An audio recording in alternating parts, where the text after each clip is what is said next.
자, 대정부 질문 3일차 오늘 경제 분야입니다. 하루도 조용할 날이 없어 보이는데 뭐 한덕수 총리 비롯한 국무위원들 전투력도 좀 높아진 것 같고요.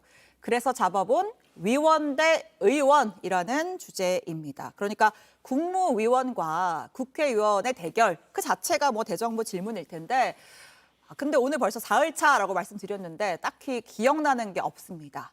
그래서 민생은 없고 정쟁만 있는 거 아니냐 이런 평가가 나오는데요. 네. 예, 아무래도 뭐 국민들께서 대정부 질문을 바라보실 때 네. 이게 정말 국회의원들이 싸움은 좋은 것인데 네. 그 싸움의 중심에 국민을 놓고 싸우는 것이냐 아니면은 그냥 양당의 당리당략만 놓고 서로를 공격하기 위한 공격만 하는 것이냐는 본질적으로 다르거든요. 네. 근데 지금의 대정부 질문은 뭔가 좀 생산적인 싸움을 한다라기보다는 뭔가 좀 소모적인 감정 소모가 주된 것 아니냐 저렇게 보고 있습니다. 네. 김병란님도 네, 보셨죠? 대정부 질문의 어떤 본질은 국민의 대표로서 국회의원들이 가서 예. 정부에 문제 제기를 하거나 질문하고 싶은 걸 질문해서 답변을 듣는 것이지 않습니까? 그러면 사실 질문을 하는 국회의원이 정말 궁금한 게 있어야 되고요. 또는 문제 제기를 하고 싶은 게 분명해야 되고 네. 거기에 대해서 어떻게 해야 된다라고 촉구할 수 있는 대안을 또 갖고 있어야 됩니다. 그리고 정부 입장에서는 여기서 답변을 잘 해서 이 국민의 대표가 궁금해하는 것들을 풀어주고 또 이 네. 중에 좋은 제안이 있으면 그걸 받아들여서 정부 운영에 참고하겠다. 이런 얘기를 좀 생산적으로 하는 게 본질적인 어떤 의미거든요. 네. 근데 말씀하셨듯이 이제 보통 이제 야당 의원들이 나와가지고 좀 뭐랄까요 정쟁성의 어떤 질문이라든가 이런 것들을 날카롭게 하려고 하는 모습들이 훨씬 더 부각이 됐고 그리고 이전에는 훨씬 더 이제 좀 점잖게 답을 하던 예를 들면 한덕수 총리나 이런 분들도 이제는 이제 굉장히 강하게 답변을 합니다. 그래서 어제 이제 뭐 공부 좀 그렇죠. 하세요 뭐 이런 얘기도 했고요. 야당 의원들을 향해서 공부 좀 하라고 한다든지 같이 뭐 고성을 지른다든지 예. 이런 모습들이 더 빈번해지고 있는데 이게 왜 그랬을까를 생각해 보면은 물론 우리 정치가 점점 극단화돼서일 수도 있겠지만 대통령이 장관들더러 전사가 돼야 된다 이렇게 말씀하지 않았습니까? 논리로 싸워서 이겨야 된다. 저는 논리는 좋다고 생각을 하는데 그게 꼭 싸워서 이기는 게 뭐 답은 아닌 거거든요. 정부 운영이라는 것은. 네. 그런 점에서 보면은 정부든 여당이든 야당이든 상당히 이런 대정부 질문의 태도를 놓고는 국민들이 볼 때 별로 믿음직스럽지 않은 모습이었다 이렇게 생각을 합니다. 알겠습니다. 정치가 정말 이기고 지는 싸움은 아닌데 말이죠. 자, 정기국회 중이니까 상임위도 한창입니다. 오늘은 국토위가 좀 뜨거웠던 것 같은데 그 최근에 KTX에 후쿠시마 오염수 10가지 괴담 홍보물 책자가 비치됐는데 뭐 철도 노조가 막 항의하고 그랬잖아요. 관련 이야기가 오갔습니다. 들어보시죠. 후쿠시마 오염수가 안전하다는 이런 책자가 KTX와 SRT에 깔려 있습니다. 이런 책자를 배포하는 게 과연 대한민국 정부인지 저는 의심스럽습니다. 오직 답답하면 이 국민을 심리적으로 안정시키기 위해서 이걸 만들어냈겠습니까? 심리적 안정을 도모하기 위해서는 이런 걸 오히려 하는 게 안 맞느냐?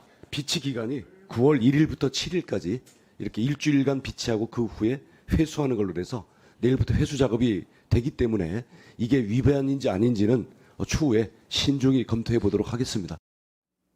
자, 지금 들으신 국토위에서 논란이 된 책자가 바로 이겁니다. 지금 사진 나가는데요. 아래쪽에 보면 대한민국 정부라고 발행처가 딱 적혀 있고요. 만들어서 배포하는데 나랏돈 예산 한 4천만 원 정도가 들었다고 합니다. 뭐 아까 국토위 저도 봤는데 뭐 여기가 KTX냐 신칸센이냐 이런 얘기까지 오가더라고요.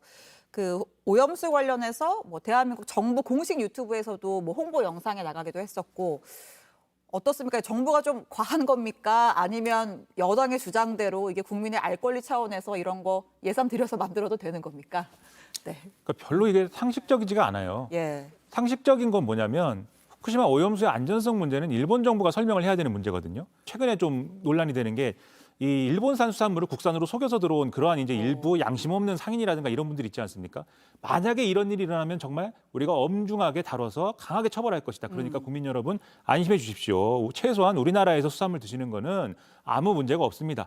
이렇게 해야죠. 이렇게 해야 지금 이제 국민들도 안심이 되는 것이고 지금 수산물과 관련된 이제 좀 업을 가지고 있는 직업을 갖고 있는 분들도 마음을 놓을 수가 있는 것인데 이 정부가 나서서 자기들이 찬성하지도 않는다고 하는 후쿠시마 오염수가 안전합니다. 네.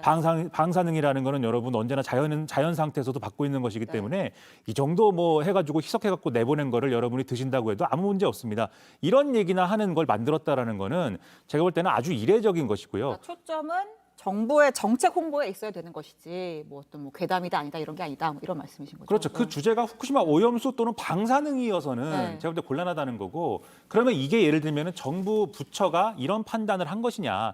제가 볼 때는 정부 부처 입장에서는 제가 앞서 말씀드린 상식적인 판단을 할 거예요. 그렇지 않다는 게 지금 문제인 겁니다. 예를 들면은 이 앞서 잠깐 말씀하신 정부 유튜브에 있는 영상 있지 않습니까? 네. 결국에 대통령실이 어쨌든 주도해가지고 만들어진 거 아니냐 예산이나 이런 걸 파악을 해봤을 예. 때 그런 의심이 지금 있는 거잖아요. 네. 그러니까 대통령실 그러니까 정권의 핵심부가 이런 방향으로 가닥을 잡고 있기 때문에 이런 상황으로 끌려가는 거거든요.